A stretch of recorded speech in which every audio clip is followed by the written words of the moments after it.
दोस्तों आप भी सोच रहे होंगे ये पक्षियों को बचाने के बारे में, बर्ड्स की कंजर्वेशन के बारे में, पक्षियों के संरक्षण के बारे में बार बार बात क्यों करते हैं।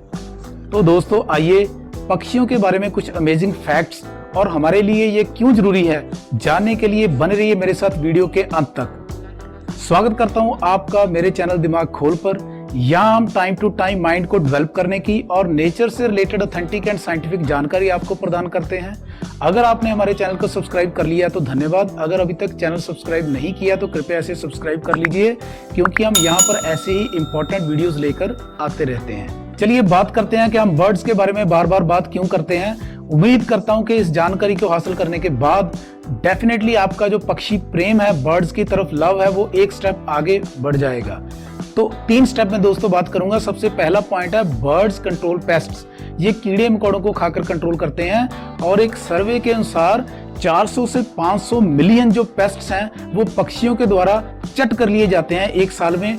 अगर पक्षी ने ना खाएं तो यकीन आप कर पाएंगे कि कितने ज्यादा यहाँ पर कीड़े हो जाएंगे, हमारे रहने के लिए शायद जगह ही न बच पाए। अमेरिका में एक बर्ड है इवनिंग ग्रॉसबीक। वो कीड़ों को इस तरीके से चट कर जाता है कि वहां के जो बर्ड्स के रिलेटेड साइंटिस्ट्स हैं उन्होंने बताया है कि इस बर्ड की पर्टिकुलर जो सर्विस है वो 1 स्क्वायर एकड़ में जो कीड़े खाता है उनकी जो वैल्यू है वो $1280। दोस्तों अगर 70 से कैलकुलेट करें, मुझे पता है कि डॉलर का रेट अभी 75 प्लस है, लेकिन हम 70 से कैलकुलेट करें तो भी जो इसकी वैल्यू है वो 1,27,000 से प्लस चले जाती है। सिर्फ एक बर्ड 1 स्क्वायर एकड़ में जो अपनी सर्विस प्रोवाइड करता है। सेकंड स्टेप में दोस्तों बात करूंगा स्कैवेंजर बर्ड्स की कैटेगरी, जिनको हम साफ सफाई करने वाले बर्ड्स के रूप में जानते हैं। इनमें सबसे पहले गिद्ध आती है, वल्चर आती है, क्रोज आते हैं और दूसरे पक्षी भी आते हैं, लेकिन सबसे जो बड़ा योगदान है वो है वल्चर्स का। अब वल्चर्स का डिक्लाइन कैसे हुआ? जो हम गाय और भैंस को दूध देने के लिए डिक्लोफेनेक के टीके लगाते थे, उनकी वजह से जो गिद्ध है वो अपनी प्रजातियों को नहीं बचा पाई और उनकी निरंतर गिनती जो है वो गिरती जा रही है। गिद्ध की गिनती जैसे जैसे नीचे जा रही है वैसे वैसे फेरल डॉग्स यानी कि आवारा कुत्ते बढ़ते जा रहे हैं। आपने बहुत बार जो न्यूज़पेपर में पढ़ा होगा कि आवारा कुत्तों ने बच्चे को नोच खाया, आवारा कुत्तों ने बुजुर्ग को नोच खाया, आवारा कुत्तों ने किसी इंसान को पकड़कर उसको नोच खाया। तो कितने घरों की बर्बादी सिर्फ फेरल डॉग से हो रही है। जैसे जैसे गिद्ध नीचे गई वैसे वैसे फेरल डॉग इंक्रीज हो गए।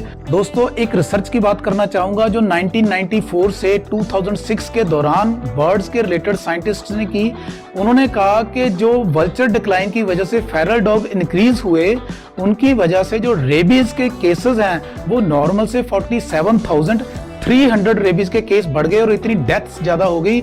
और यही नहीं, इसका जो देश को इकोनॉमिक लॉस है वो करीब करीब उन्होंने आंका $34 बिलियन, यानी 34 अरब डॉलर्स। दोस्तों आज की तारीख में अगर ये 34 अरब डॉलर हमारे पास आ जाए तो शायद हमारी जो जीडीपी है वो दोबारा से 5 को क्रॉस कर सकती है। तो ये था वल्चर्स का कंट्रीब्यूशन। अब तीसरे स्टेप में बात करेंगे inspirational and scientific importance of birds. तो दोस्तों राइट ब्रदर्स ने सबसे पहले कहते हैं कि पक्षियों को देखकर ही आइडिया लिया था कि हम भी उड़ सकते हैं। तो कुछ टक्करें मारने के बाद डेफिनेटली उन्होंने जहाज बना लिया। अगर हम बात करें चार्ल्स डार्विन की तो उसकी है थ्योरी ऑफ एवोल्यूशन यानी विकास का सिद्धांत। तो उसकी स्टडी शुरू होती है फिंचेस से। जब उसने देखा फिंचेस एक तरह की चिड़िया होती है और उसने देखा कि इन फिंचेस की जो बीक्स हैं, जो इनकी चोंच है, वो एरिया के हिसाब से डिफरेंट साइज उसका होते जा रहा है। तभी उसने थ्योरी ऑफ एवोल्यूशन के जो सिद्धांत को खोजा और हमारे सामने प्रस्तुत किया। अब तीसरी बात, म्यूजिक हम सब रेलिश करते हैं, हम बिल्कुल आनंद से म्यूजिक सुनते हैं, बड़े मजे से हम म्यूजिक सुनते हैं, चाहे कोई भी एज ग्रुप हो। तो दोस्तों म्यूजिक का बेस है 7 स्वर और कहा जाता है कि 7 स्वरों में से जो 3 स्वर हैं वो पक्षियों की आवाजों से ही हमने इकट्ठे किए हैं। तो दोस्तों ये था बर्ड्स का कंट्रीब्यूशन। उम्मीद करता हूँ ये जानकारी आपको वैल्यूएबल लगी होगी। दोस्तों जानकारी अच्छी लगी हो तो जरूर कमेंट कीजिएगा। अगर कोई डाउट हो, किसी आंकड़े के ऊपर डाउट हो तो आप कमेंट में पूछ भी सकते हैं। और इसके अलावा आज गर्मियों का मौसम शुरू हो चुका है और मैं आपको यही रिक्वेस्ट करता हूं कि अपने घर की छत के ऊपर, घर के आंगन में पक्षियों के लिए पानी रखना शुरू कर दीजिए।